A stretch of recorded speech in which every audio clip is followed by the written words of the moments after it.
Welcome to another episode of Systematic Geekology. This is a space where we seek to create and cultivate healthy conversations between those things we geek out on and the philosophical and theological questions that often arise out of our fandoms. Like, what does it mean to be human? What makes a hero? What makes a villain? How do the stories and narratives we geek out on shape how we live in the world? We are your priest to the geeks. We aren't all ordained, but we see ourselves as mediators at the intersection of geek culture and going deeper in our faith. We don't always have to agree, but we do respect each other, and we see everyone as a beloved child of God. Everyone geeks out on something, so come geek out with us and enjoy the show.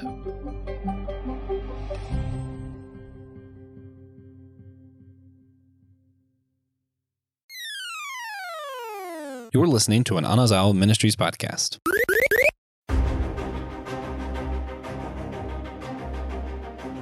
Hey friends, your friendly neighborhood geek, Will Rose here, and we are really excited to share this episode with you. What you're about to hear is a live lecture and podcast event that we hosted at my church here in Chapel Hill, North Carolina. We set up our fellowship hall as an Inklings pub, and we geeked out on C.S. Lewis, J.R.R. Tolkien, and Lewis. We recorded this on Reformation Sunday, so we entitled this lecture, The Reformation of Redemption. The lecture was given by Crystal and David Downing, who are huge Lewis, Tolkien, and Sayers geekology. David and Crystal are co-directors of the Marion E. Wade Center at Wheaton College, and they're retired professors at Messiah University. And our whole point of this was to really lift up what Lewis and Tolkien and Sayers did in their time, and focused on their book group, the Inklings, where they gather in a pub, share their writings, and to build off each other, and to inspire each other, and to challenge each other. And we really had a good time with this. And really, what we do here at Systematic Geekology is what they were doing with the Inklings. They were gathering with friends to share what they were geeking out about, and then to workshop some of their projects and ideas and thoughts. And so we hope that we can do this for a long time here at Systematic Geekology. And so gather around the pub and listen to us geek out about the Inklings and some of our favorite creators and authors of all time. I do also want to mention that we had a podcast and a YouTube video not that long ago where we talked with John Hendricks about his book, The Mythmakers. It really went really deep with the friendship of C.S. Lewis and Tolkien, and that was a lot of fun too. So if you're really into C.S. Lewis and Tolkien and Dorothy Sayers, you'll have a blast with this episode. But we've also talked about this on other podcasts and YouTube videos as well. So we hope you can go deep dive if you haven't checked that out. All right, friends, have fun. And the geek in me honors the geek in you. Lewis said of Martin Luther, he quoted Martin Luther saying, "The church is like a drunk on the back of a donkey. He's worried about falling off on the left side and he ends up falling off on the right side." So he quotes Martin Luther in his letters. That's my latest book coming out. It's called Letters on Living the Faith, and it's excerpts from Lewis's letters to many different people, some whom he knew and many who he did not know. They would write him questions about their marriage, about the Bible, about theology, and he would give very thoughtful answers. So I thought most people don't want to plow through 3,500 pages of letters, but if you do, you'll find a lot of great nuggets. One of them, a woman wrote to Lewis and said, "Are you handsome?" And Lewis said, "Not that I know of." So I think that was a good answer to that question. So let's talk about Lewis and Tolkien. I didn't know they were friends. I read Tolkien in junior high, and then I read Lewis in college. And it was only later I found out they were best friends there in Oxford. I asked my mother, "Why didn't you give me the Narnia Chronicles when I was growing up? It would have been great for the Christian imagination." And my mother said, "Well, Lewis drank and smoked, and he was an Anglican, so I thought he might be a bad influence on young people." So she gave me a book called Eat, Penny, Play, Pray, which did not turn out to be a classic. People are not reading that. Okay, so let's about these two gentlemen, good friends. They both were born in outside of England. Often it's the outsiders, Jonathan Swift and Edmund Spenser and others that become mainstream in a country's literature. So Lewis was born in Belfast in Northern Ireland, the Protestant part of Ireland, and Tolkien was born in South Africa. His father was a bank manager in South Africa. So they both started out very far away from England. They both loved fantasy stories. They loved Nordic myth. They loved, can't quite read that, Beatrice Potter. And so even before they met each other, they had a lot of common interests. Lewis said one of the great bonding forces of friendship is a lot of common interests. You have a lot to talk about. His first friend, he barely knew Arthur Greaves in Northern Ireland, and they both found out they loved Nordic myth. It's definitely a geekology moment. They got together and they said, oh, what do you think? They both had the same book even, flipped through page by page. They both were exposed to the idea of the dying God myth. There was a famous anthropologist named James Fraser who said that the dying God is really not that unique, the idea that Christ died for our sins.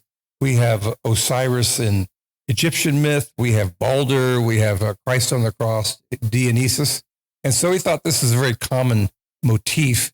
He tied it into the cycles of the year, that the grass and the growth dies in the winter and then comes back in the spring. He called them corn god myths.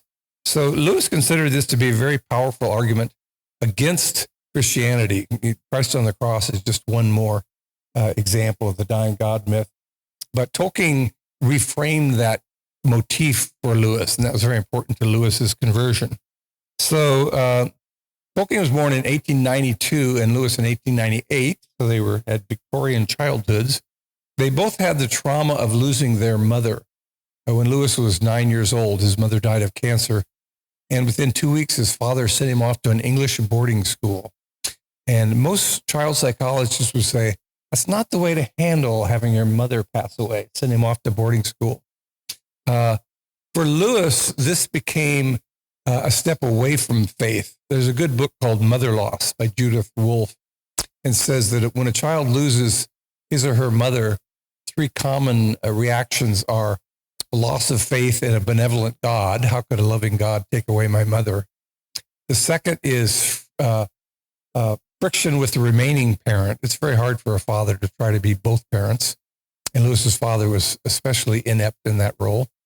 And the third thing is search for a mother substitute. And all three of these fit Lewis perfectly. Didn't get along with his father when he went to Oxford. He met the mother of one of his fellow World War I friends. They trained together at Oxford, and his friend Patty Moore was killed. And Lewis developed a real adoptive relationship with the mother that's very much like a father-son relationship. Tolkien was the opposite. When his mother died, rather than straying away from his childhood faith, he felt it was a matter of principle to maintain and propagate his mother's faith. He became even more devout. He associated his faith with a kind of mother loyalty.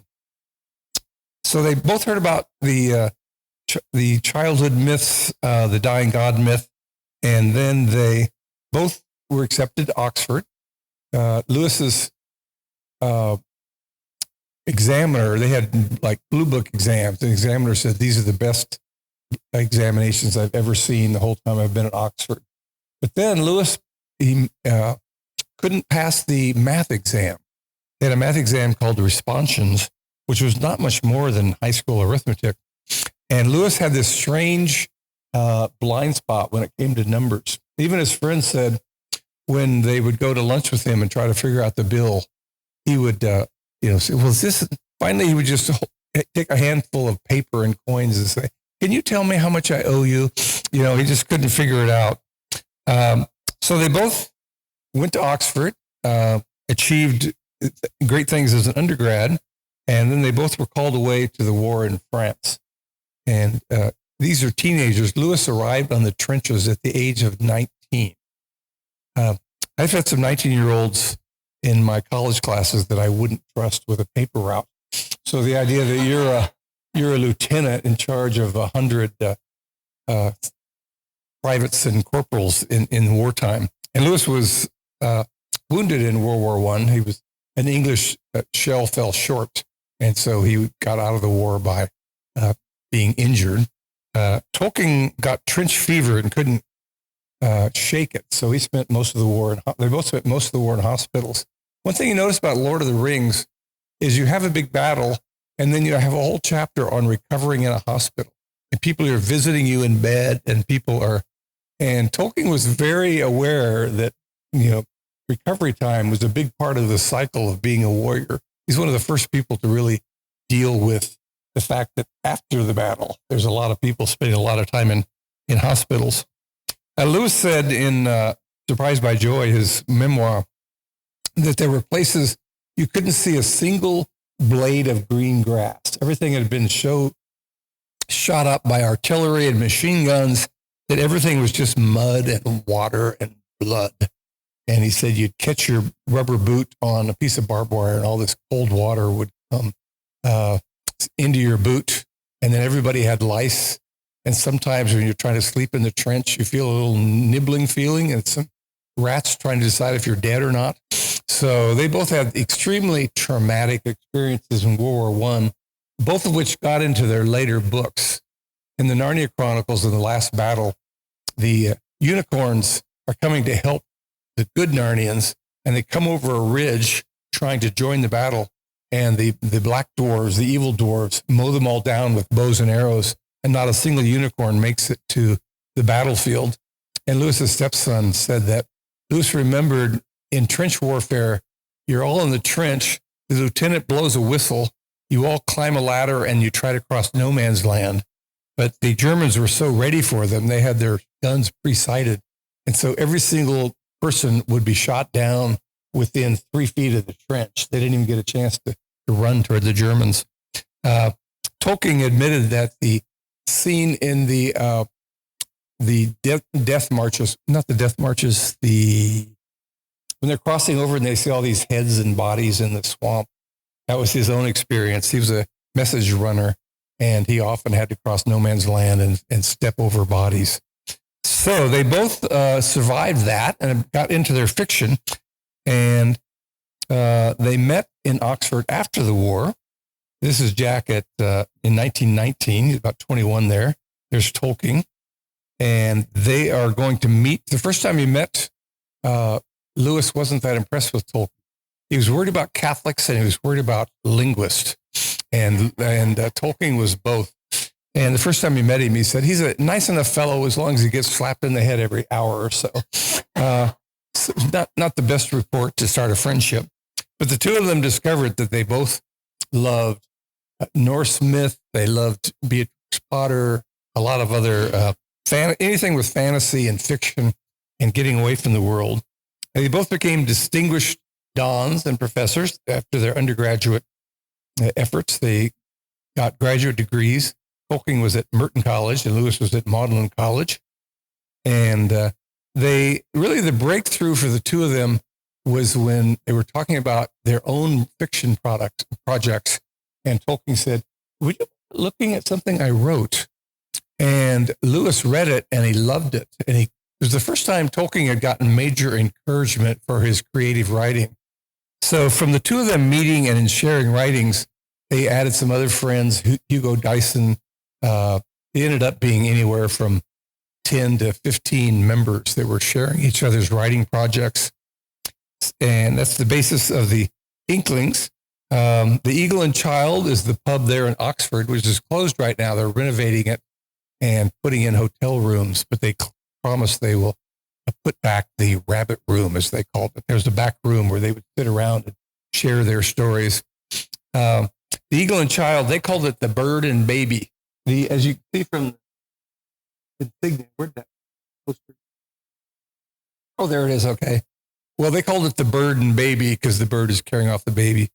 Part of a fad among modern Lewis scholars is you have to come up with your own name for the Eagle and Child. So Michael Ward calls it the Flyer and the Crier. And mine is the Swooper and the Pooper. So if you go to Oxford and go to that pub, you have to come up with your own name for the Eagle and Child. even though they were great friends, at this point, well, as I said, Lewis was a skeptic. He had childhood faith, but when his mother died, his faith started fading. And all through his teens and 20s, he was a skeptic. One of his friends from boarding school said he was a foul-mouthed atheist. And when this person ran across a book by C.S. Lewis and realized it was Jack Lewis, he was shocked because the Jack that he knew was a very vitriolic non-believer. As they talked about myth and fantasy, Lewis said, well, the dying God myth, that's made the rounds. Jesus of Nazareth is not really that unique. And Tolkien said, well, let me reframe that idea for you. Yes, there are a lot of dying God myths, but Jesus of Nazareth is the only time that the myth became history. Nobody looks for the grave of Osiris or the grave of Dionysus. It was just a motif.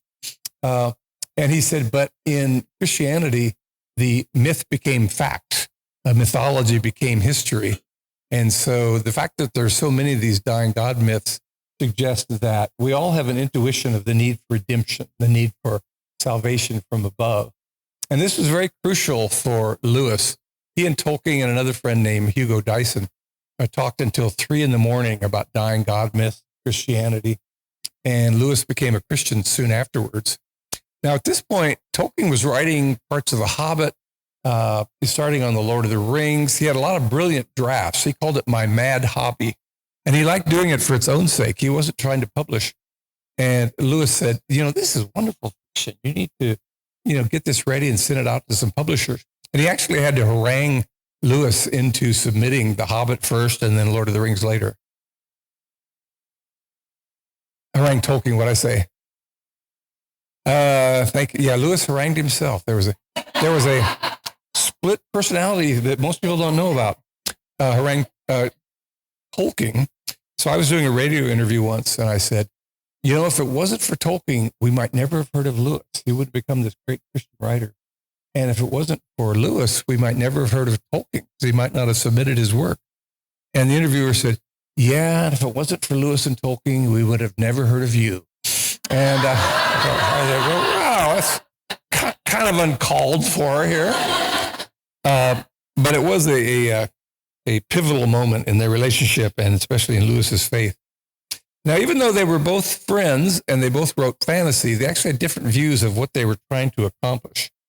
In Tolkien's view, the Christian artist is a subcreation. God created us, put us on earth, but he made us creators and he encourages us to create our own imaginary worlds. Tolkien called this subcreation. So the greatest tribute you can pay to God is to become yourself a creator. And Crystal's going to talk about how Dorothy Sayers had a similar paradigm. And so it wasn't very evangelistic. People always say, well, if Tolkien was such a devout Christian, why didn't he get in more material about, the Christian creed and try to encourage people? But Tolkien's view was not evangelistic. He said, if I've made this beautiful story in which the good characters are really good, I've given people a look at what a good character looks like. I don't need to evangelize. And he and Lewis had some tension over that because Lewis wanted his stories to reflect Christian creeds much more so. This is the 75th anniversary of the publication of The Lion, Witch, and the Wardrobe. It came out in 1950. It cost about 50 cents in the paperback. If you have a copy of that in good shape right now, it's worth $10,000. A paperback book. We had some second graders come to the Wade Center, and I said, this book could be worth $10,000 if you've got one in good condition. And I said, if you go to your grandmother's house and you find this book, bring it to me and I'll buy you a milkshake. And most of the students laughed. This one little girl came up afterwards and says, I can't have milkshakes because I'm lactose intolerant. So that was very cute. So anyway, Tolkien's view is we are sub-creators. God created us. And when we make things, we are embodying his nature or reflecting his nature. Tolkien wrote a famous essay called On Fairy Stories. Too much emphasis has been placed on representation or symbolic interpretation of the beauties and terrors of this world. Fantasy is at heart the making or glimpsing of other worlds.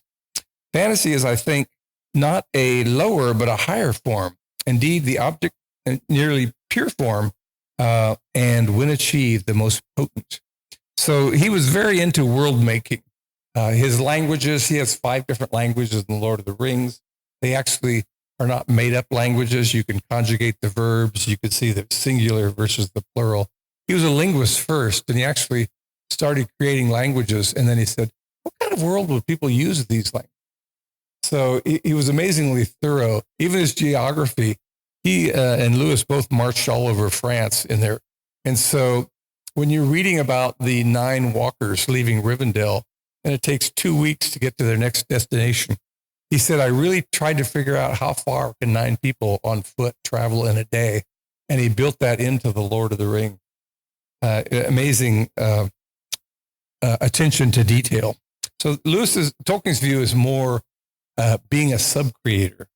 He liked the story of the sculptor who was making a gargoyle on the top of way up high on a cathedral. And somebody said, why are you working so hard at that? You know, nobody's going to see it from the ground. And the sculptor said, well, God sees it. And Lewis felt the same way. I'm going to make gargoyles, even if only God is there to appreciate it. Lewis's emphasis was a little different. He always had a bit of an evangelistic streak.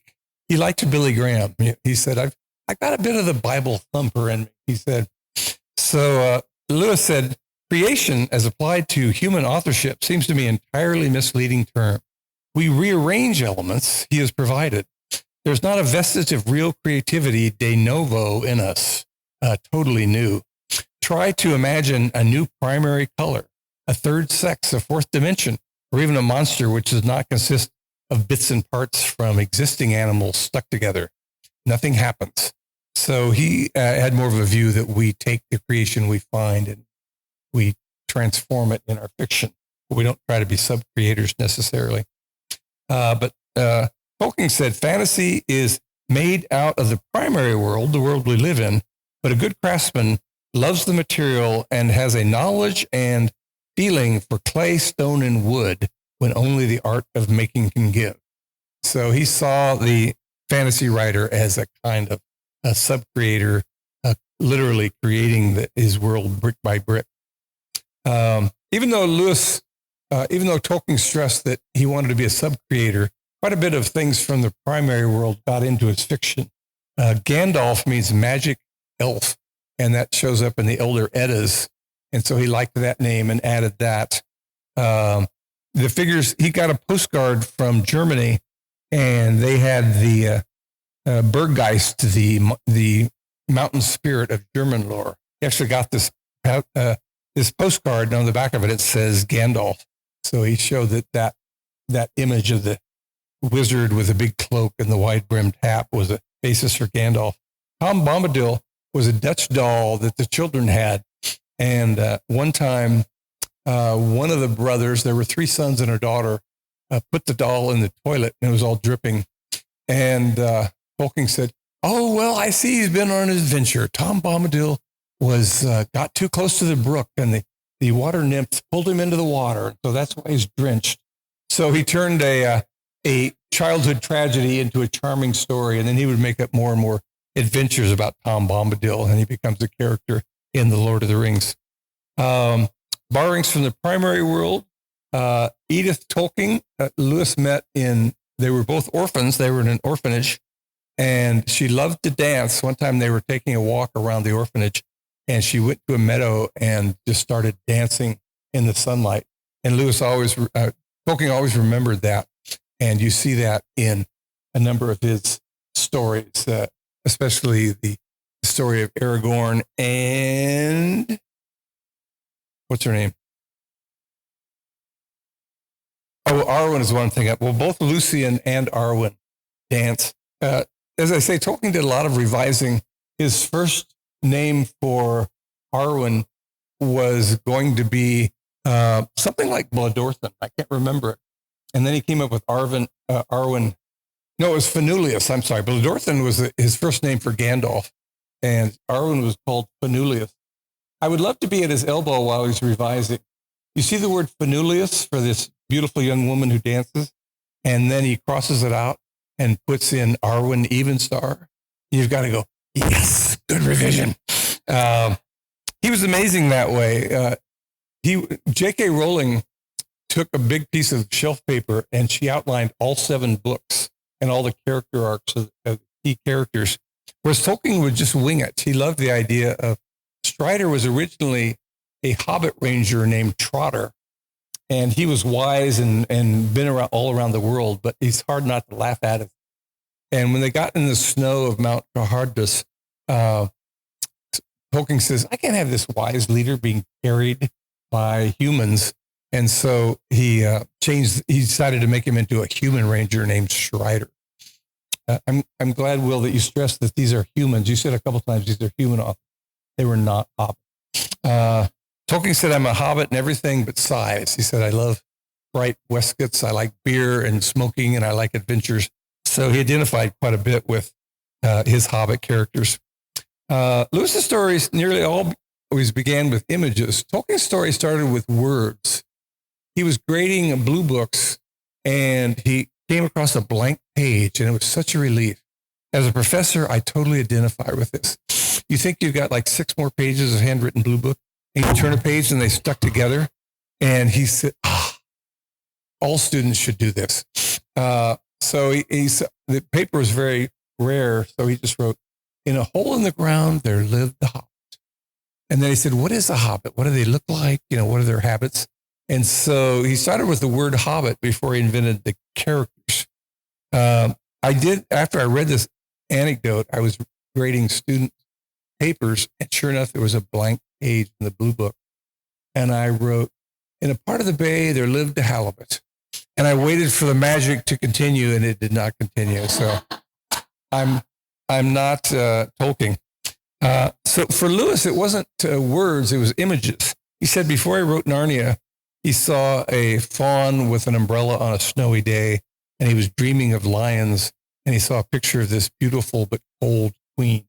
And his story had to do with connecting those images into a coherent narrative.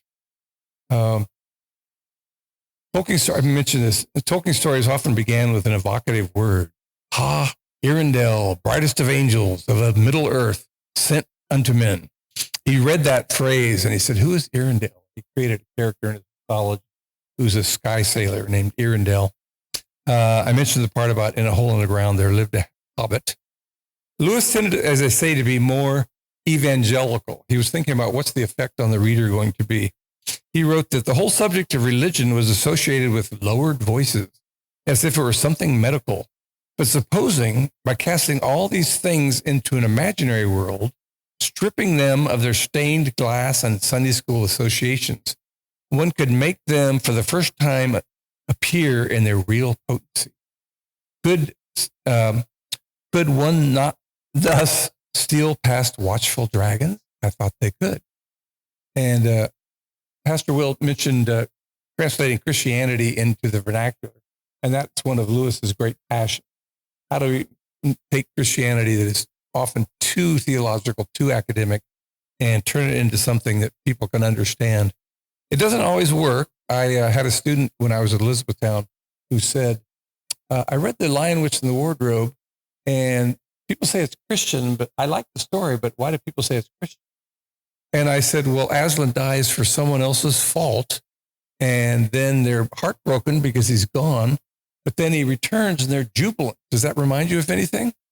And my student said, oh, like Gandalf. So it's not a surefire method for evangelizing young people. But in any case, I just want to emphasize they were great friends, but they really had different views of Christian fantasy. Lewis stressed the interdependence of the factual world and one's fictional worlds. In the Narnia Chronicles, he'll say, it reminded you, have you ever seen workers by the railway line drinking tea out of tin cups? Well, and I've been to England a dozen times. I've never seen workers drinking tea out of tin cups. But he would make references to our world, which Tolkien wouldn't do. In all of Lord of the Rings, there's no mention of Jesus or Napoleon or Hitler or anything of that sort. He made one mistake, and he was unhappy about it. In the opening scene where Gandalf is putting on these great fireworks. It says one of the fireworks went blazing in front of their faces like a freight train. And later on, he said, I'm mentioning freight trains in Middle Earth. They didn't have freight trains. So that was his one lapse, and he was sorry for it. He didn't catch that. So Tolkien stresses the independence of secondary world. Fantasy is an act of subcreation. In terms of their collaboration, Lewis brought out the best in Tolkien's work, partly by just helping get published and then critiquing some of the passages. And Tolkien helped Lewis get a precise sense of writing for a popular audience, a better spelling. Lewis was a terrible speller, and a better ending to the story, and also helped him find a publisher. So the two of them had a wonderful collaboration. It's one of those Lennon-McCartney type moments where the two of them just had a synergy that kept them both stimulated each other and challenged each other, and ended up being two of the greatest writers of the 20th century. People say, well, who do you think's method was more successful? The interdependence model where it makes references to our world, or the independence model? And I say, they both have sold 150 million copies of their books. So I'd go one way or the other. It's okay. It's not really a yes/no answer. Lewis was Tolkien's biggest fan, promoter, encourager, and haranguer. Get these things ready for publication. Tolkien was a nightmare for publishers. He would work over something, 20 drafts, send to the publisher, and they would send back the galleys, which is just for typos and punctuation errors. And he would start going, I think Aragorn should be a human. And he would start writing in the margins, and the publishers would go, please, no, Whereas Lewis was the opposite. He wrote one of the Narnia Chronicles. He just hand wrote it. His handwriting was so neat. He submitted it to the publisher handwritten, and there were virtually no changes. So once again, you can have very different creative models, and they can both be successful. Okay, so that's my quick take on those two. And Crystal, you want to come up and talk about Dorothy Sayers? Thank you. Oh, go ahead and sit down again. So could you clap again just for me? Thank you. I appreciate that. Okay. Now let me introduce. Okay. So you know what you're doing. You know how to.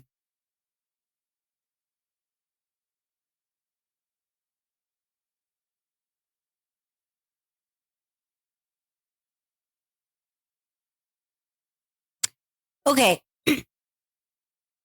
Basically, David has talked about how Lewis, Tolkien were essential to the reformation of each other's views that have changed the way thousands of people have thought about Christianity. I want to bring us into our era, but to do that, I'm going to talk about Dorothy Sayers, who is someone that Lewis identified near the end of his life as one of the 4 most important influences on his spiritual life. And we'll see why.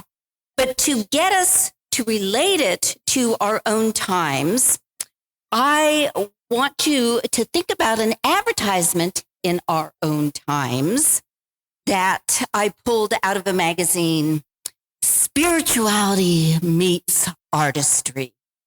For only $59, you can be spiritual. You can buy the sign of spirituality itself. It reminds me of an incident that my nephew told us when he was at seminary in Los Angeles. A friend of his got a job dog sitting while a couple in Beverly Hills were off in Europe. And as this student was babysitting the dog died.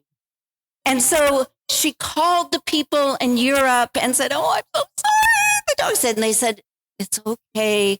Dog was very old. We knew he was not long to live, but we do want you to take him to our vet in Los Angeles who will know what to do with the body. And she says, well, how do I take him? And And they said, well, just go up into the attic. There's some old suitcases there. Just put him in a suitcase and then take him to this address. Well, this woman, she was a struggling student financially, so she had to take buses from Beverly Hills to downtown Los Angeles and then switch buses to get to the vets. And as she was getting out of the bus, well, she found the suitcase. She put the dead dog in the suitcase, and then she's taking the bus and she's climbing down the steps of the bus. And as she gets down the steps, some guy runs by, grabs the suitcase out of her hand, goes down this alley. Don't you want to be there when he opened the suitcase? That is a great metaphor for how a lot of people regard the signs of Christianity. You know, if you have the sign itself, like the external suitcase, you don't realize that maybe something is dead inside from that sign. And isn't this exactly the point that Martin Luther was making when he nailed his 95 Theses to Wittenberg church door? When I was teaching Shakespeare at UCLA, I taught Hamlet. You know, got to read Hamlet if you're in a Shakespeare course. And I pointed out to my students that in the second scene of Hamlet, Shakespeare mentions Wittenberg 4 times. And that is a good insight as to how to interpret Hamlet. It's not like the 1948 film that starts with this title saying, Hamlet, the story of a man who couldn't make up his mind. No, it is about a man who is told by his father, his papa, his pope, to revenge my most foul and bloody murder. Do you keep following the word of the Father? Or is there another way to interpret? So I explained that to my students, and a lot of them hadn't heard of Martin Luther before. And when they were taking their Blue Book exams, I gave them a choice of what they could write about. And one of the options was explain the significance of Wittenberg in Hamlet. And I showed my students how it's really the most spiritually sensitive of Shakespeare's plays. And in one of the answers from my UCLA students, he said, well, there was this guy named Martin Luther, and he was really angry at the Roman Catholic Church, and he nailed his theses to the door of the church.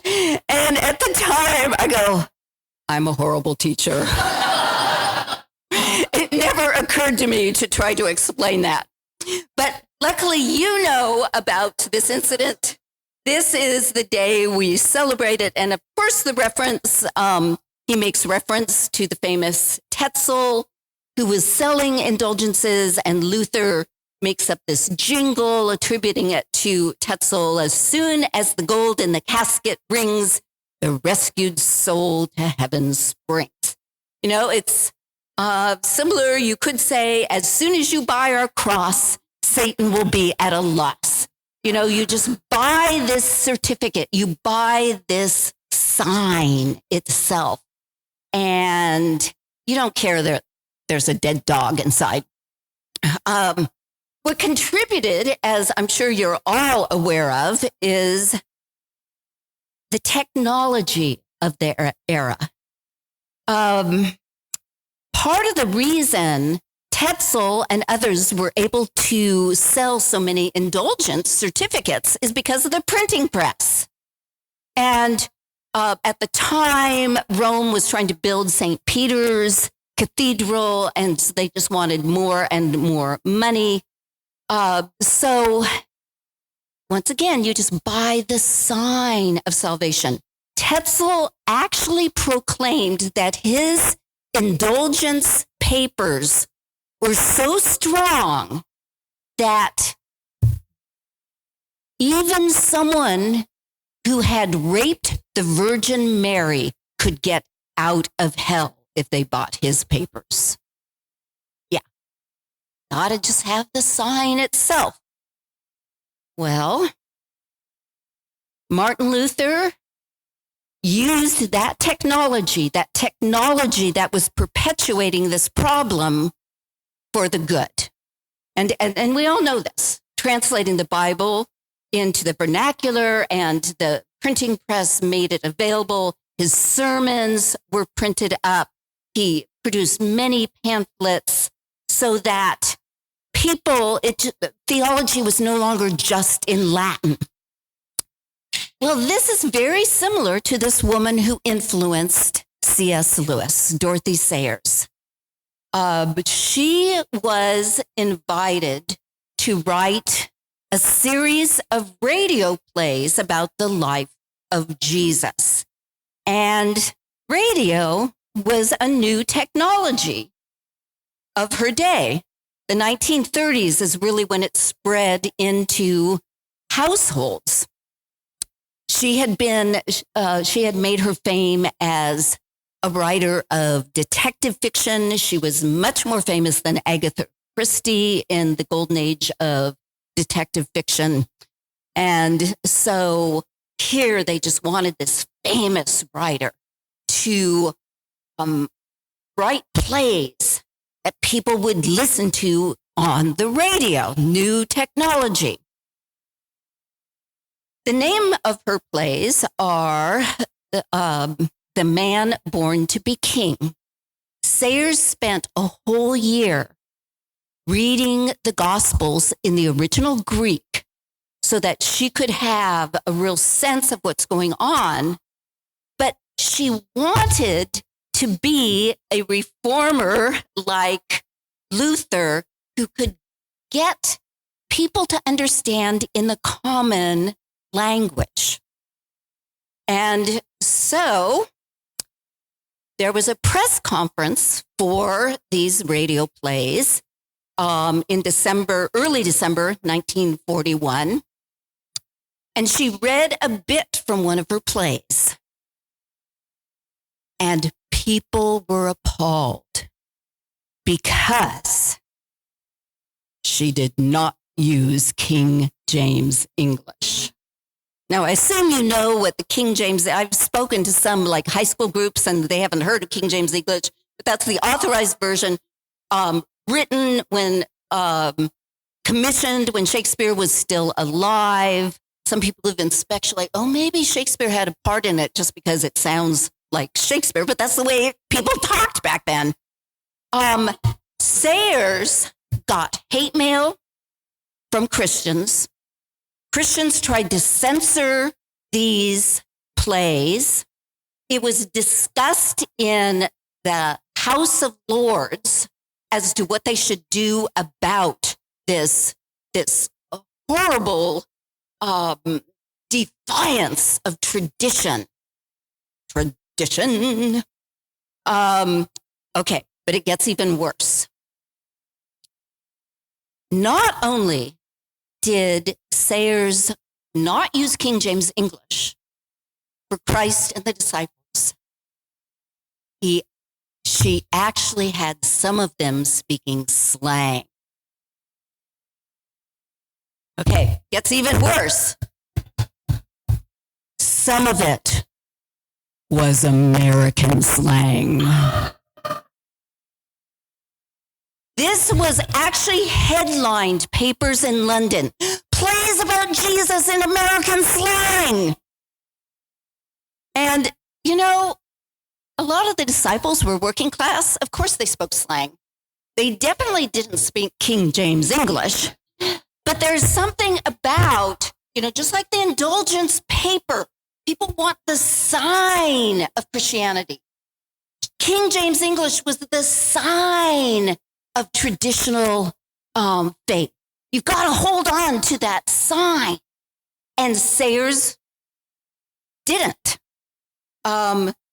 The third play came out. It was about the wedding at Cana, the day that the Japanese attacked Singapore. And then, Singapore proceeded to be lost to the Japanese. So newspapers actually proclaimed that Singapore was lost due to Dorothy Sayers' plays about Jesus. She is quite an amazing woman. The irony, as many of you already know, is about 90% of the King James Bible is based on William Tyndale's translation, a little less than a century earlier. And he was doing things that got the church really mad. So he would take a Greek word that formerly meant to do penance. And once again, part of your penance might be going and saying a certain number of prayers, buying indulgent papers. Even in Martin Luther's own church, as you probably know, there were 15,000 relics that the Elector of Saxony had, so that you could go and for every relic that you reverenced, you would get a certain number of 100 days off of purgatory. And one of the relics was 4 drops of breast milk from the Virgin Mary. I mean, yeah. Well, so Luther had problems with that too. Okay. I don't know. Well, what Tyndale did then is translate this word do penance, where it makes it very clear cut. You just go through these steps and you get salvation. By this cross, you get salvation. Again, Tyndale reformed the sign, changed the sign of redemption. And of course, he was killed, first strangled and then burned at the stake. So the King James Bible that in Sayers' day everybody is trying to protect is based on a translation centuries earlier that Tyndale was burned at the stake for. And this obsession with traditional signs. Well, despite all this hate mail she got, Sayers actually got threatening phone calls from Christians. I mean, Christians were just brutal towards her. But she kept discussing. She was not going to back down. The guy in the center in this picture voiced Jesus, and so he and then the producer is on the right, and they just kept going despite the controversy. Another example, it wasn't just language. She was also changing the way, she was reforming the way we think about the Bible, as did Luther. And I bet you can guess, just from the look of this, which disciple this is. Yeah, Judas. You go online and say, okay, I want an image of Judas. You cannot find a neutral image of Judas. Sayers did something really fascinating. She turned Judas into the most intelligent disciple.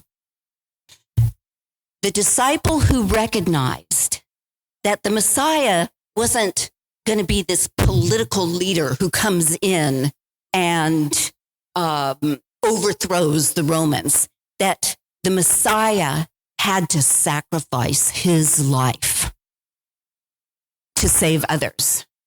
I mean, he was brilliant. And you go, well, how can she get away with that? Well, how she got away with it is then...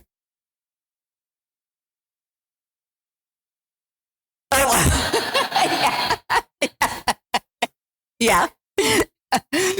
So then Sayers has the incident of the triumphal entry, and Judas didn't realize that in her plays that she had arranged to come in on this donkey. And Judas thought that Jesus had sold out to the political cause because, people are waving palm branches. They're putting their cloaks, and they are, this isn't what a suffering servant does. So what she shows is that Judas trusted his own certitude about what Jesus should be doing more than he trusted Jesus. And so she's making this point how people have an idea, this is authentic Christianity. And as some of you know, one of the Crusades, the Western Church went and was killing people in the Eastern Church because they didn't use unleavened bread. There's certitude that you have to use the unleavened bread. That is the sign of Christ's body. This is nothing new. There's this famous incident of pre-Raphaelite painting, Christ in the house of his parents. This was way before Sayers, but it caused an incredible controversy. One of the people who denounced it was Charles Dickens. He said, the mother of Jesus, she looks like a whore from a gin shop.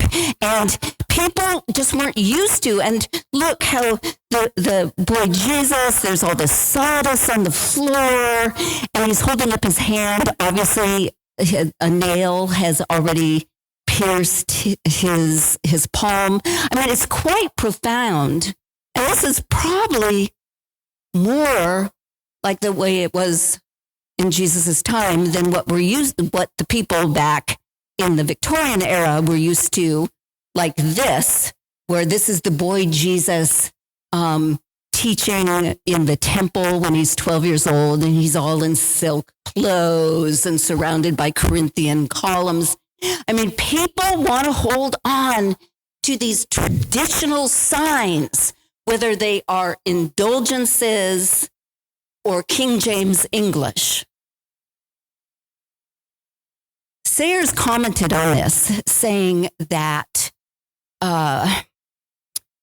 when she published the collection of plays about Jesus, that her era manifests that docetic and totally heretical Christology which denies the full humanity of our Lord. I mean, this is essential to Christianity. And yet, people wanted to hold on to the kind of their clean visions. No, the boy Jesus can't stand on sawdust. No, the Jesus can't speak slang. If you're unfamiliar with it, the docetic heresy around 200 AD comes from the Greek to seem. And it was basically earnest followers of Christ. But the idea that God would take on flesh, I mean, we get so used to it going to church. Yeah, Jesus was God incarnate. This is a shocking idea. There was a bishop named Marcion who denied the full, that God was fully flesh in Christ. Because how could God create excrement? And we get so used to more sanitary signs, we forget about the radical nature of our faith. And so what we need to remember is, and this is what Sayers was very committed to, both and thinking. Just as the Word of God, Jesus, was and is both fully human and fully divine, maybe that's a model for us how we think about controversies in our own time as Christians. Well, Sayers reformed the way people thought about Christianity. As she told her friend C.S. Lewis, she received thousands of letters from people saying, for the first time in my life, I understand what Jesus has to do with me, a slang-slinging person, working class person. And God works in mysterious ways. Part of the reason that so many thousands of people listen to these radio plays and their lives were changed, they were redeemed, is because of the controversy caused by other Christians. Because all these Christians are rising up and protesting and trying to censor these plays. And so all other individuals who would normally not turn on radio to listen to, the life of Jesus, they switched on their radios thinking that, Christians are so upset. It must be a demythologizing of the story. But what they heard was all the miracles were there. The death and resurrection was there. The post-resurrection appearances of Jesus were there. They were just in reformed signs. The truth of salvation through Christ, the truth of redemption doesn't change. But because of that, our signs need to change. Because culture changes and they're going to understand differently. When Sayers sent a copy of The Man Born to be King, and this is what the copy would have looked like that Lewis received from her, he was just blown away. He was not someone who listened to the radio that much, but when he read the plays, he actually said that Sayers' Man Born to be King has edified us in this country more than anything for a long time. It is a mouthwash for the imagination. And notice the years apart, he was still reading it. In fact, C.S. Lewis read the plays that Sayers wrote for the radio, Man Born to be King, every year for his Easter devotions until the year he died. That means 20 years. So when he's writing the Narnia Chronicles, he is being mentored and spiritually uplifted by these plays that Christians tried to suppress. I would then like to just make a little digression, and my student will here, Elena, would appreciate that. You notice C.S. Lewis smoking his pipe. Here's another one smoking his pipe. Jacques Derrida, who is the father, you've probably heard of deconstruction. He analyzed how signs worked. The sign of a cross, the sign of an indulgence paper, the sign of King James English. And he noted that every sign operates by what he called an economy of exchange. You have a signifier and then the signified meaning. But the trouble is people get so caught up with the signifier, like King James English, like relics, they just lose sense of what they're supposed to signify. And they start idolizing the signifier. Well, Derrida then went on to say that, and here's the visual image of that, because language operates by an economy of exchange between signifier and signified, that explains why so many religions operate by an economy of exchange. That's what indulgences were, literally. You'd buy an indulgence and you got in exchange time out of purgatory. But rituals, rites, works of penance, works of charity. And I add here works of language because I grew up in kind of a fundagelical background where, oh, yes, we're not Catholics. They're so works oriented. But I had no sense of how much I had the sense that it was a work of language I was doing. You have to say the right words. I asked Jesus into my heart when I was 8 years old and I was born again. Case closed. I don't have to worry about anything. And I said the right words. But notice the assumption there is I saved myself by saying the right words. I used the right signs. And religions tend to, since language operates by an economy of exchange, and by that you mean I say the word dog, you get in exchange for that an image of a dog in your mind. I do a work of penance, I get salvation in heaven. Even the word atonement that Tyndale, once again, he invented this word for the Hebrew that you hear in Yom Kippur. But he invented it because what God wants is at one meant with us. But think of how people have turned even the idea of atonement into an economy of exchange. They'll say, well, he's going to have to atone for his sins. He's going to have to do something to get forgiveness. And Tyndale's whole point is God wants to be in relationship with us. Okay, what's interesting about this is Derrida defined deconstruction as openness to the other. And I think it is a more modern term for the term Reformation. Now, Derrida himself was an atheist. He acknowledged he was an atheist. He said pure gifts are impossible. All religions operate by an economy of exchange.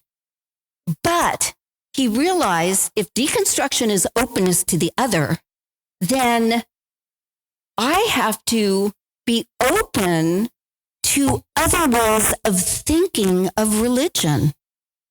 And he went from a pure gift is impossible to substituting the word God for impossible. And then he started reading the Bible and he said, I've discovered that the only religion that doesn't operate by an economy of exchange is Christianity. It is predicated upon a gift. This is amazing because he was willing to reform his own views of redemption. He was willing to be open to the other.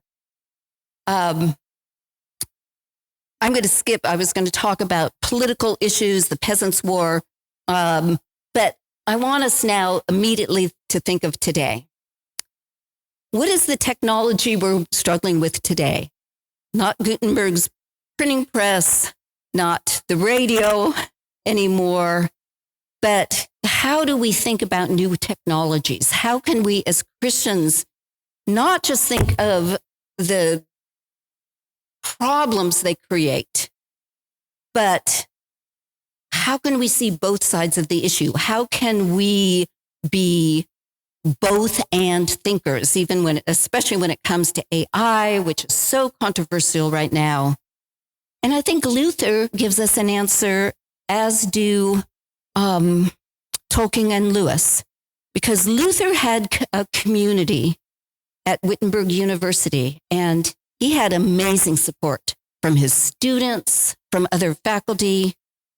And we need to think about the importance of community as we face the challenges of our own time, a time in which there is such incredible polarization. Just you can't even know whether you can trust what comes out of the mouths of politicians. And this is what the Inklings had. They had community. Even though they didn't all agree with each other, community doesn't mean just surrounding yourself with people who think exactly the way you do.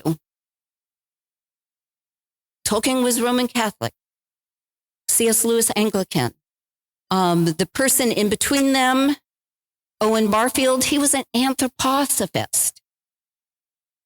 And Lewis and he didn't agree about things, but they still talked about them.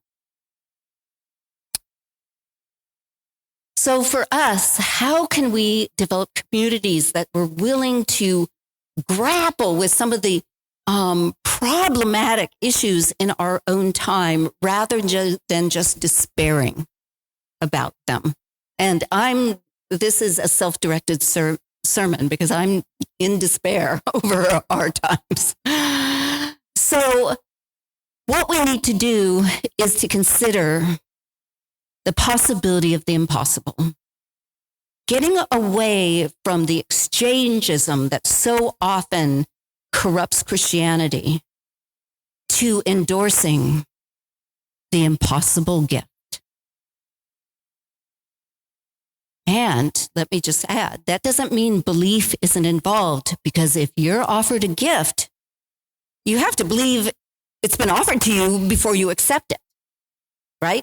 But that's different than an exchange. Okay, if you believe the right thing, you're going to heaven. No, let's reform that view of redemption. God has offered the gift of salvation through Christ. And all we have to do is reach out and take it.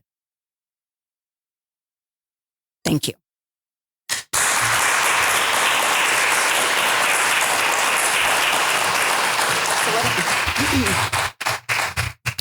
Awesome. Is this my hello? Coming at you. Boom. Maybe. Hello. Coming at you. On. Good. All right. Hey, great job. That was amazing. I love it. I listen to the notes.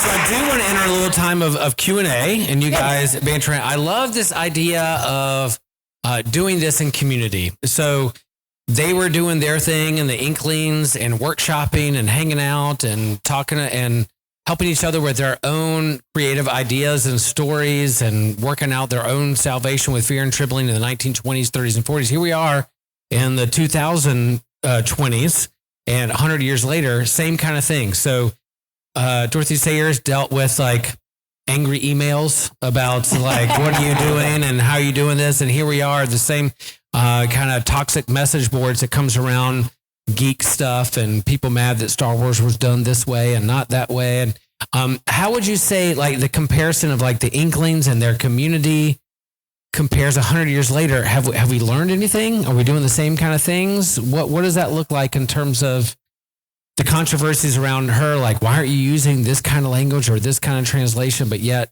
put it in the vernacular to people? And here we are today trying. And I loved your bringing Derrida in terms of deconstruction. That's a big buzzword in progressive Christianity in terms of deconstruction, reconstruction. When in terms of Reformation Sunday and think about reforming, always reforming, here we are 100 years later, the same kind of stuff. Yes. Just throwing it out there. Thoughts? What do you think? Well, a model that I like is a book by Daniel McAdams called The Stories We Live By. And he talks about how we all create a storyline for our lives. And the four main plots are the legacy script. I had a happy past, which leads to a happy present. And that's a healthy script. I had a great foundation. My parents loved me. I went off to college or whatever, and now I feel like I'm in a good place. That's the legacy script.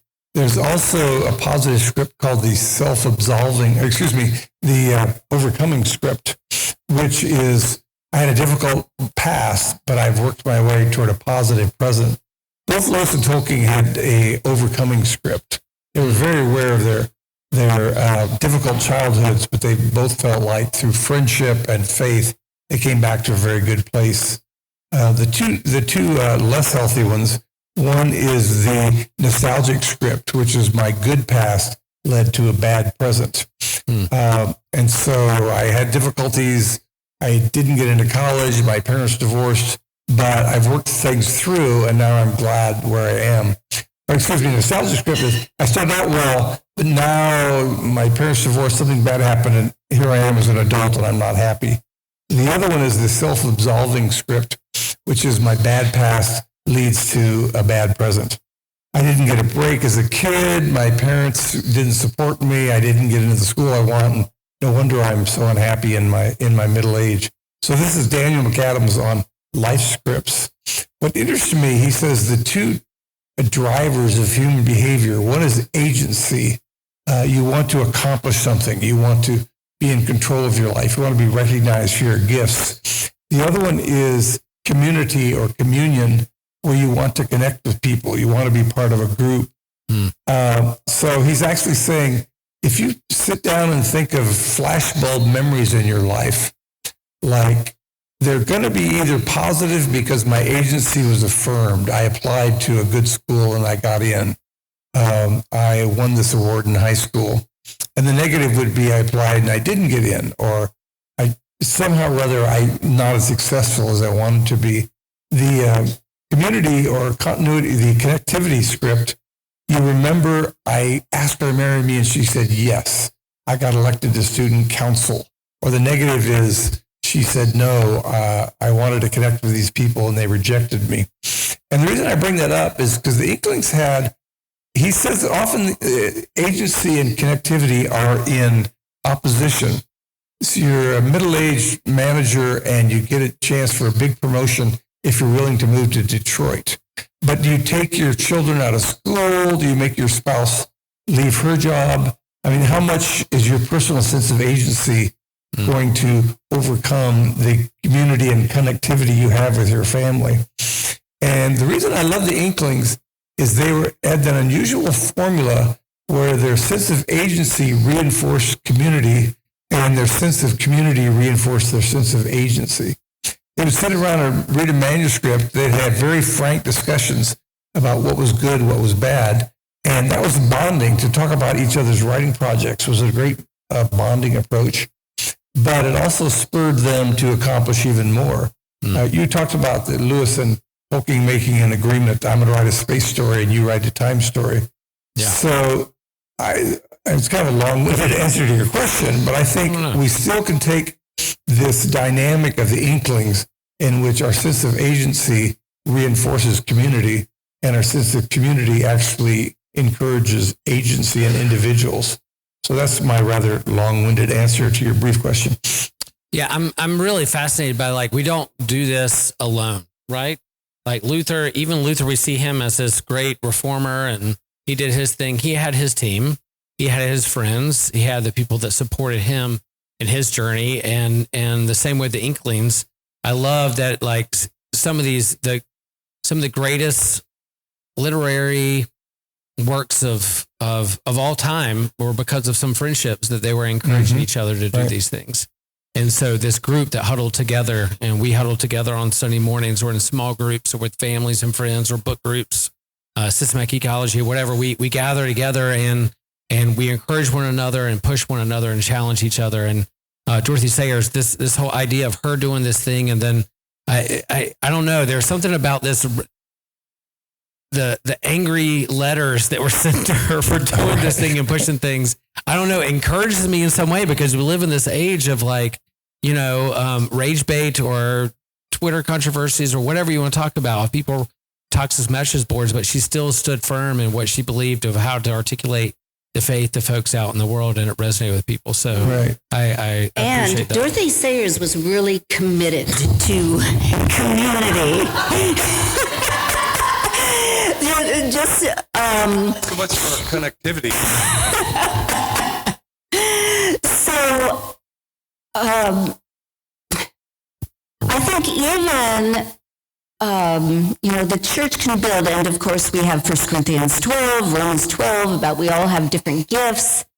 Sayers came up once again, getting us to think in new ways, like C.S. Lewis creating a lion who makes us think about Jesus in new ways. Sayers compared the church. She said, the church should be like a theater troupe. She loved theater. And her experience was that in theater, everyone, when you're putting on a dramatic production, you all have the same goal.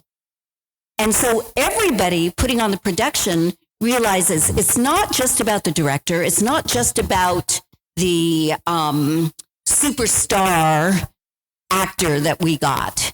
Because no matter how good the actor is, if your sound technician isn't doing his or her job, nobody will hear the actor.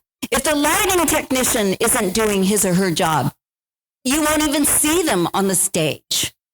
And she said, we have to think more like that rather than, well, the church, it's you look for a good pastor. But no, we all have the same project to reform the way people think of redemption.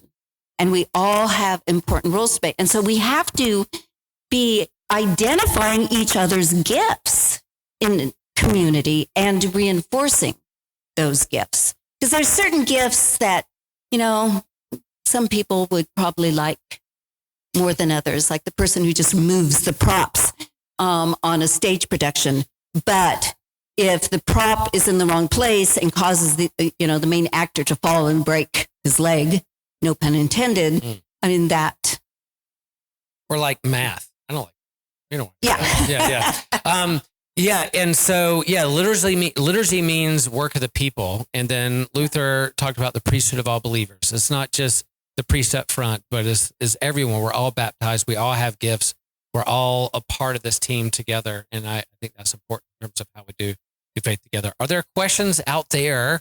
Oh, yes, Will. Thank you very much for the talks. I have a question about why Lewis became interested in writing children's fiction. And I've heard one story about this, and I wanted to ask you whether it was true. The story I've heard is that he was writing apologetics and theology.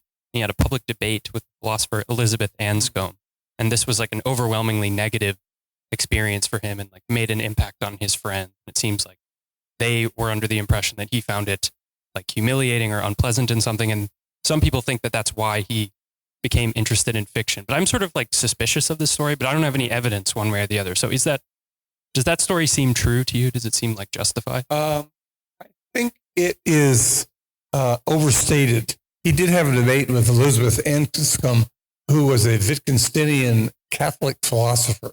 I would have loved to know her. She was extremely smart. And Lewis was used to winning debates. This was in the late 40s, I think 48. And she really got him on equivocating on a word. He has an argument in Miracles that says, if our brains evolved from irrational causes, how can we trust our brains to be a rational guide to reality? And he was kind of fudging on irrational, meaning they just happened in nature, versus irrational, meaning that's a bad argument logically. So he actually went back and revised some sections of Miracles after that debate. But he already had children's literature in mind long before that debate. They had children in their home during World War I, during the London Blitz, 2 million children. One more. No, I'm going to stay with World War I. No, you're right. So anyway, during World War II, the children were sent out to less dangerous areas. Both the Tolkiens and the Lewises took in children. And Lewis said, oh, they're such charming children. They have trouble entertaining themselves, but they love the adventures of living out. So he actually wrote on the back of an envelope in 1939 or 1940, there were 4 children whose names were Anne and Peter and Martin and Rose, and they were sent out to the country during the Blitz. And then he put away that paragraph for 10 years. He didn't get back to it till the late 40s. He was reading Edith Nesbit. He really liked, in her stories, a group of children will have an adventure. It won't just be a solo like Alice in Wonderland or Wizard of Oz type characters. So I would say that story has been much overrated. He did believe that you can appeal to the imagination more easily than to the intellect. If somebody gives you 3 arguments for the existence of God, you tend to get your defenses up and you already have rebuttals even before you've finished hearing the argument. But if somebody says, there was a great lion and he came from over the sea, and somehow he called it sneaking past those watchful dragons of Sunday school lessons and flannel graph and all that kind of thing. So my answer would be, I think he did get more interested in literature, in imagination, but the process was already happening. I don't think the debate was very subjective. Some people thought that Lewis did fine, but Lewis himself felt that he'd fallen flat. But my short answer would be that's been overemphasized, the debate leading to his writing fiction rather than apologetics. Well, if he had a little bit of humble pie that created Narnia, I'm all for it. But wasn't it like Tolkien was was kind of a harsh critic towards the Narnia books as well? He was, and that created a little icy towards the end of their relationship. Didn't end on great terms just because Lewis built up Tolkien's like, I love your stuff, you should do it. And he was like, what do you think about this? And he's like, too metaphorical, that kind of thing. Yeah, he didn't like the allegory. He says in the preface to Lord of the Rings, I dislike allegory in all its forms. I prefer history, even feigned history. Now, he did give a copy of the Narnia Chronicles to his own granddaughter. So once again, that could be overstated. He didn't like the fact that Narnia was such a mishmash. The Lord of the Rings, it's all Nordic, Germanic motifs or mythology. The trolls, the wizards, all the characters except for hobbits you can find in Norse literature, like the Elder Eddas and the Poetic Eddas. So, whereas Lewis, let's bring in Bacchus, let's bring in a lion. He thought it was too much of an amalgam or a mishmash. Father Christmas, right. I think the reason Father Christmas shows up in One Lion, Witch in the Wardrobe, there's a picture of Lewis as a 4-year-old, and he's pulling this little Father Christmas on a donkey. And in many ways, Narnia Lewis is writing it for the child in himself. The setting is Lewis's own childhood. He says it was the time of the Bastables and Sherlock Holmes. And so the setting of the early stories is the first decade of the 20th century. It's not Lewis's own decade. So I forgot what I'm talking about. No, that's good stuff. But I do think their falling out had several stages. It has been exaggerated. Tolkien's son said I drove him out to the kilns once a week and they would sit and talk and smoke cigars. Tolkien didn't like when Charles Williams showed up in 1940, he kind of became Lewis's new best friend. And Tolkien wanted to be the best friend, not the second best friend. And then writing Narnia didn't help. And then thirdly, when Joy Davidman came along in the 50s, they had an unwritten rule that women didn't participate in the Inklings meetings because their wives were very traditional wives of cooks. And what is the German phrase? Kirche, Kuka, Kinder. The domain of the wife is the church and the kitchen and the children. But when Joy Davidman showed up, she was so different. Lewis says, hey, you should come to our meetings. And all the other Inklings, wait a minute, for 30 years, we haven't had women attending, and now you're bringing your wife here. Come hang. Yeah. Yeah, but he did, they did stay in touch, and he would go visit Lewis once a week. When Lewis died, Tolkien said, the loss of other friends has been like the falling of autumn leaves. But when Lewis died, I felt like somebody had chopped down the trunk of the tree at the base.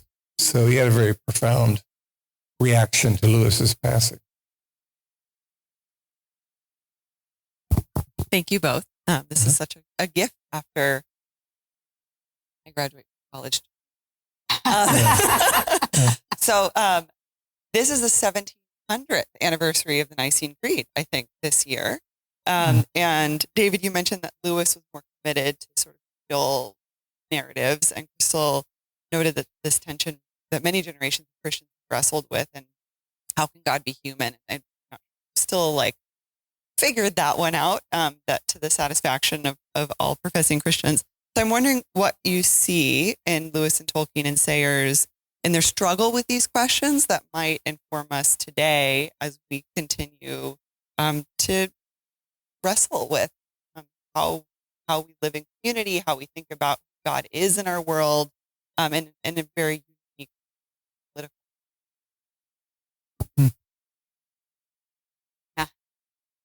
Both Lewis and Sayers said that the essence of Christian doctrine was established in the first 4 ecumenical councils. They both agreed on that.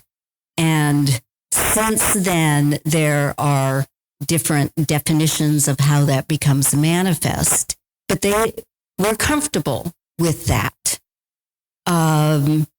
The whole idea of denominationalism, that also kind of has an anti-docetic element, because docetism just implies it's just all an intellectual assent. But we're all flesh. We're all embedded in a certain cultural moment. And that is going to make a difference to how we talk about our faith. But also, and that's why I wanted to bring in technology.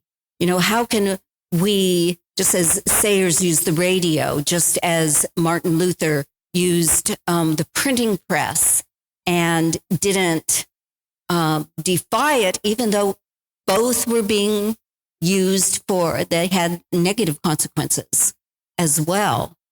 But when I talk about community, the hard part is to join together quite self-consciously in community, even with people we disagree with. And the polarization we're feeling now is just like, we're right, they're wrong. And I put it in one of my books on Sayers that rather than for me to live as Christ, too many evangelicals today, it's for me to live is my party's political platform, and I use Christ as a prop to hold it up. Amen. And, but we need to be in uncomfortable conversations with other Christians. And none of us likes, to be uncomfortable, but I think it's important. I would add the idea of inclusiveness. Lewis, you can tell in the Narnia Chronicles, a lot of different creatures become followers of Aslan.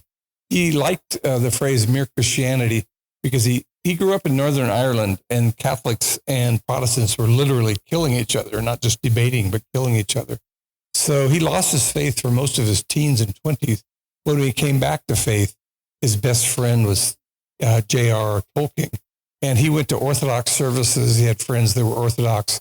He really stressed that the unity of the body as opposed to denominations. Tolkien didn't totally buy it. He thought that Lewis still had a bit of that Northern Irish Protestantism in him. And Tolkien said, every once in a while when I listen to Lewis, I feel a certain ulterior motive, is the way he put it. But in general, I would stress the unity of all Christian faith. And the second thing was the power of appealing to imagination. If you go back to Jesus, somebody says, who is my neighbor? Jesus could have said, well, he's somebody who lives close to you or somebody who's in need that you could help. And none of us would remember Jesus' answer. But Jesus goes, there was a man traveling and he was beset by robbers. And that story sinks in so much more deeply than just a prose answer would have done. So in many ways, Lewis and Tolkien are taking up the mantle from Jesus of telling stories which really sink in as opposed to just propositional truth.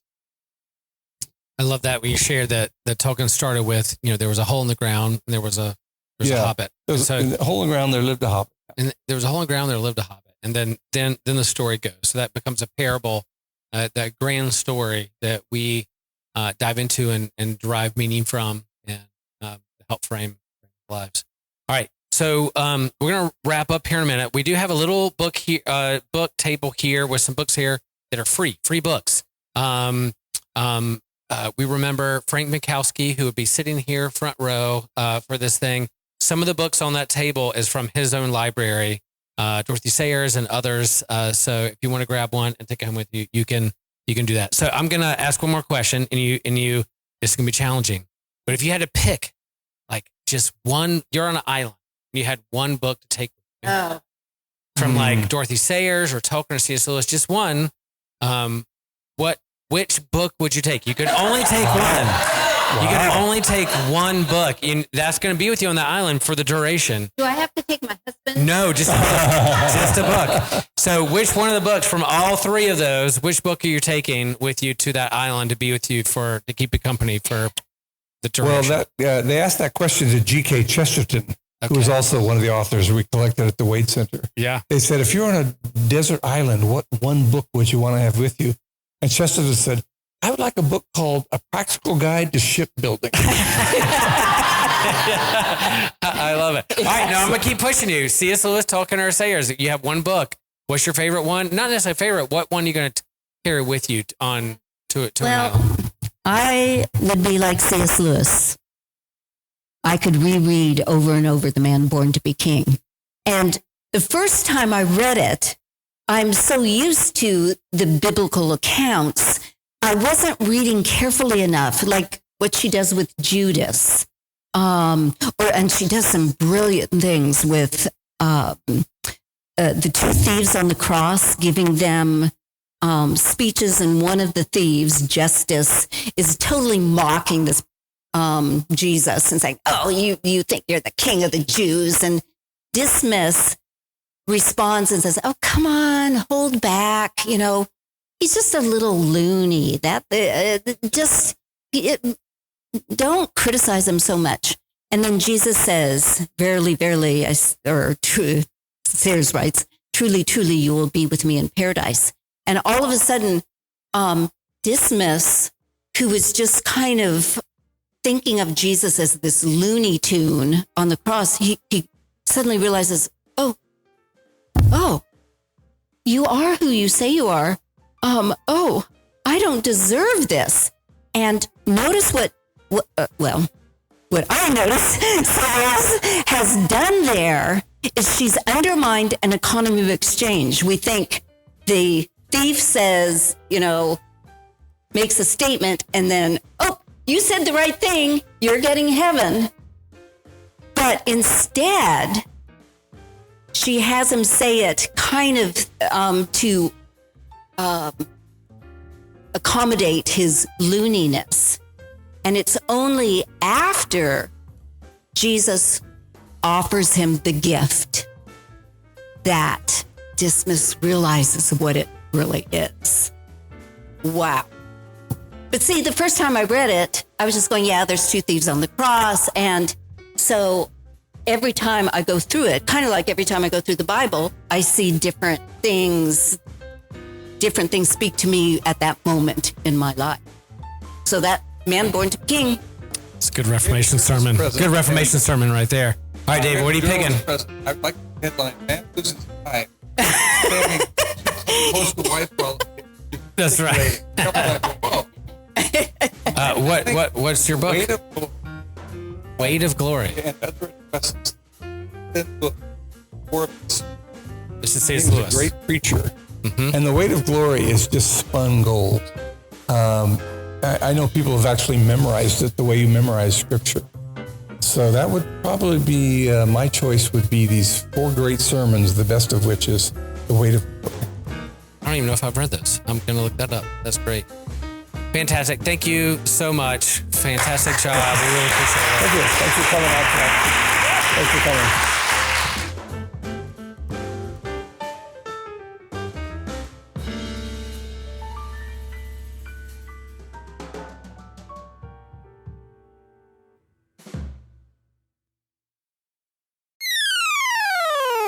Hey friends, it's your pal Will Rose here, and let me break the fourth wall a moment and look directly at you through the camera or speak directly to you in your earbuds. Yep, I'm talking to you, Susie. You too, Chad. You can now support Systematic Geekology on Fourth Wall. That's a website. You'll find all of our episodes, incredible merch like shirts and hoodies and mugs. Chad, I would love to see you in one of those shirts out in the wild. You get bonus episodes. We answer bonus questions. We have special shout outs. We have certain episodes that you pick. So you help us create and curate the content that we put out for the world to hear. You even get free merch. And you can support the show at different levels. You could join at the free level. Yep, we love free members, free support. Join it. Or you could become a sidekick for as little as $5 a month. You could join the elves and dwarves for $10 a month. You could become a wizard for $15 a month. Or you could go to divinity school and become a cleric for $20 a month. And that's way cheaper than going to seminary, believe me. Or at $25 a month, you could become a superhero. And let me just say, we love all of our listeners, whether you support us at the free level or the superhero level. We love you. We love geeking out with you. Like, support, share the show. Love you. Hi, friends. It's Laura here, and I just wanted to say thank you for listening to our show. Systematic Geekology is a part of a larger podcast network called the Anazal Podcast Network. Dummy for Theology is Joshua Noel's show discussing different theological topics from various perspectives and attempting to give people more questions than answers. My Seminary Life is Brandon Knight's show. It started as him going through what he was learning in seminary, and after he graduated, he's been doing independent studies and has a lot of fun series like on hermeneutics, Bonhoeffer Summer, and worship. And then Friday Night Frights is a monthly show with Christian Ashley and Joe Day. They have a vote on the Systematic Geekology Facebook group to choose a topic each month and discuss everything from cryptos to ghosts to aliens to serial killers and more. So we hope you'll give it a listen, and thanks for being part of what we're putting out there.